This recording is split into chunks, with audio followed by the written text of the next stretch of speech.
শ্রদ্ধেয় ভক্তবৃন্দ, আপনাদের সকলকে জানাই হৃদয়ের অন্তঃস্থল থেকে প্রণাম ও শুভেচ্ছা। আজকের এই আলোচনায় আমরা প্রবেশ করব এক গভীর দার্শনিক অনুসন্ধানে, চিরন্তন সত্য বা অ্যাবসোলুট ট্রুথ নিয়ে।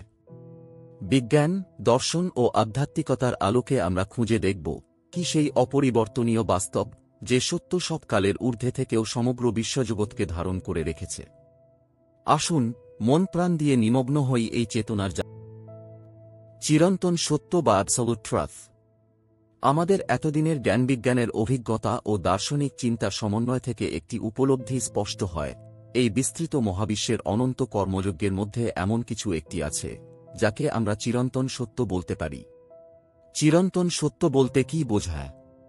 সত্য সেই যা কখনো পরিবর্তিত হয় না, যা অতীতে যেমন ছিল বর্তমানেও তেমনই আছে, ভবিষ্যতেও তেমনই থাকবে। সত্য সর্বদাই অক্ষয়, অবিনশ্বর ও অচল। বিজ্ঞানের আলোকে সত্য। বিজ্ঞানের জ্ঞান ক্রমশ প্রসারিত হচ্ছে, কিন্তু তা এখনও পরিবর্তনশীল ও অসম্পূর্ণ। একসময় বিজ্ঞান বলেছিল পরমাণুই অবিভাজ্য, কিন্তু পরে দেখা গেল পরমাণু ভাঙলে ইলেকট্রন, প্রোটন ও নিউট্রন পাওয়া যায়। আবার আধুনিক কোয়ান্টাম তত্ত্ব আমাদের জানায় এই কণাগুলো মৌলিক নয়, বরং আরও সূক্ষ্ম কণা ও শক্তিক্ষেত্রের প্রকাশ। আধুনিক পদার্থবিদ্যা এখানে আরও এক গভীর তত্ত্ব সামনে আনে, এন্ট্রপি ও সময়ের তত্ত্ব। তাপগতিবিদ্যার দ্বিতীয় সূত্র বলে মহাবিশ্ব ক্রমশ অধিকতর বিশৃঙ্খলার দিকে অগ্রসর হচ্ছে, অর্থাৎ সমস্ত পরিবর্তন ও ক্ষয়িষ্ণু গতিশীলতার পেছনে একটি অপরিবর্তনীয় সময়স্রোত বিদ্যমান। এই সময়ধারা নিজেই এক প্রকার চিরন্তন সত্য এর ইঙ্গিত দেয়, যার ভিতর দিয়ে সকল বস্তুর জন্মমৃত্যু ঘটে। অতএব বিজ্ঞান এখনও পর্যন্ত কোনো চূড়ান্ত সত্য নির্ধারণ করতে পারেনি। বিশ্বব্রহ্মাণ্ডের ঘূর্ণন ও কেন্দ্রীয় সত্য। যদি আমরা সামান্য বৈজ্ঞানিক বোধ ব্যবহার করি, দেখা যায় প্রত্যেকটি বস্তুরই কোনো না কোনো আবর্তন আছে। যেমন চন্দ্র পৃথিবীর চারপাশে ঘোরে, পৃথিবী সূর্যের চারপাশে ঘোরে, সূর্য গ্যালাক্সির কেন্দ্রে ঘুরছে। এভাবে প্রতিটি বস্তু কোনো এক কেন্দ্রকে ঘিরে ঘূর্ণমান, আর কেন্দ্রবিন্দুই স্থির, যা ঘূর্ণনশীল বস্তুকে টেনে রাখে এবং শক্তি বিকিরণ করে। এই শক্তি পুরো সিস্টেমকে সচল রাখে। তাহলে কি এই মহাবিশ্বও কোনো এক চূড়ান্ত কেন্দ্রে আবর্তিত হচ্ছে না? সেই কেন্দ্রই হতে পারে মহাবিশ্বের চিরন্তন, অপরিবর্তনীয় শক্তির উৎস। দর্শন ও আধ্যাত্মিকতার দৃষ্টিতে সত্য। বৈদান্তিক ব্রহ্মতত্ত্ব বলে ব্রহ্মই একমাত্র সত্য, জগৎ মিথ্যা, ব্রহ্ম সত্যম, জগৎ মেথেই। এখানে মিথ্যা অর্থ পরিবর্তনশীল বা আপেক্ষিক। যা পরিবর্তন হয় তা কখনোই চূড়ান্ত সত্য নয়। ব্রহ্মই সেই অপরিবর্তনীয় কেন্দ্র, যার থেকে বিশ্বপ্রপঞ্চের উৎপত্তি ও লয় ঘটে। অন্যদিকে বৌদ্ধ দর্শন বা অনিত্যবাদ বলছে বিশ্বের প্রতিটি বস্তু, প্রতিটি অনুভূতি, প্রতিটি অভিজ্ঞতা অনিত্য। সবই পরিবর্তনশীল, ক্ষণস্থায়ী ও আপেক্ষিক।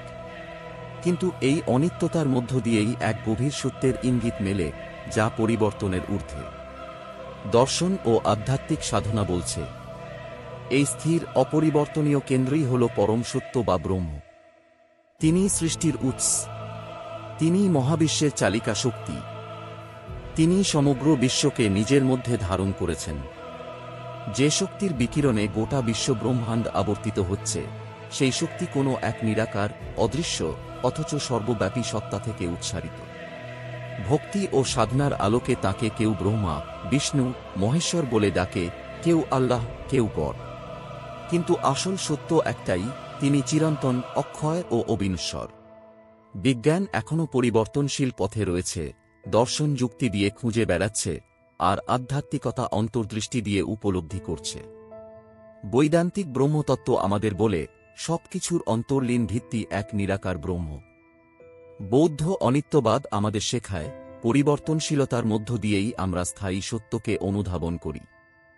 আর আধুনিক পদার্থবিদ্যা দেখায় সময়, এন্ট্রপি ও শক্তির রহস্যময় স্রোতের পেছনে এক অদৃশ্য কেন্দ্র কাজ করছে। এই তিনের মিলিত অভিমুখী আমাদেরকে সেই পরম সত্যের কাছে পৌঁছে দেয়, যিনি সকল কিছুর কেন্দ্র, যিনি চিরন্তন, যিনি পরিবর্তনের ঊর্ধ্বে। তিনিই চিরন্তন সত্য বা অ্যাবসোলুট ট্রুথ। বন্ধুগণ, আজকের আলোচনার মধ্য দিয়ে আমরা দেখলাম বিজ্ঞান এখনও পরিবর্তনশীল পথে রয়েছে, দর্শন যুক্তি দিয়ে খুঁজছে, আর আধ্যাত্মিকতা অন্তর্দৃষ্টি দিয়ে উপলব্ধি করছে।